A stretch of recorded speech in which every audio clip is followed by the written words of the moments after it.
ಸೊಲ್ಮೇಲು ಇನ್ನು ಹಿಂದೂ ಮಂದಿರ ಹಿಂದೂ ಮಂದಿರ ಸಿಖ್ ಮಂದಿರ ರಿಲಿಜನ್ ಹೋಗಂಡದಾನೆ ಬತ್ತಿತ್ತೆ ದೇವಸ್ಥಾನದಲ್ಲೇ ಹೋಗಿಲ್ಲ. ಸೊ ಒಣಸಿತ್ತಿನು ಚಪಾತಿ ಇತ್ತಿನು ಪಾಯಸ ಇತ್ತಿನು. ಸೊ ದೇವಸ್ಥಾನ ಒಣಸು ನನ್ನ ಮಸ್ತ್ ದಿನ ಆಗಿತ್ತು ಇತ್ತ ತಿಕ್ಕೊಂಡು ಬಂಜಿ ಜಿಂಜಿ ಮళ్ళీ ದೇವಸ್ಥಾನದಲ್ಲೇ ಹೋಗಿ ಬಂಜಿ ಜಿಂಜಿ ಇದಾದೆ. बोली तरीती बोले आकाश बोली तरीती बोले आकाश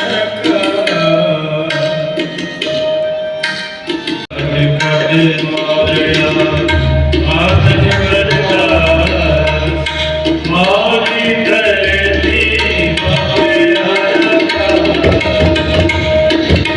ಸಿಖ್ ಮಂದಿರ ಒಣಸಾಂಡ್ ಇತ್ತ ಹಿಂದೂ ಮಂದಿರಕ್ಕೆ ಬತ್ತ ಮೂಲದಾದ ತಿಕ್ಕೊಂಡು ತೂಕ ಎದುರು ಚರ್ಚ್ ಉಂಟು ಬಹುಶಃ ಕ್ಲೋಸ್ ಉಂಟು ಐದಾಳ ದಿಕ್ಕಂದು ನಿಮ್ಮಡಿ ಹಿಂದೂ ಮಂದಿರ ದಾಳ ದಿಕ್ಕಣ ತೂಕ ಹೋಗಿ ರೌಂಡ್ ಹಾಕಿಗ ಹಿಂದೂ ಮಂದಿರ ದಾಳ ದಿಕ್ಕುಜ ನಾನು ಶೂಟ್ ದಿಕ್ಕುಡು ಹಿಂದೂ ಮಂದಿರ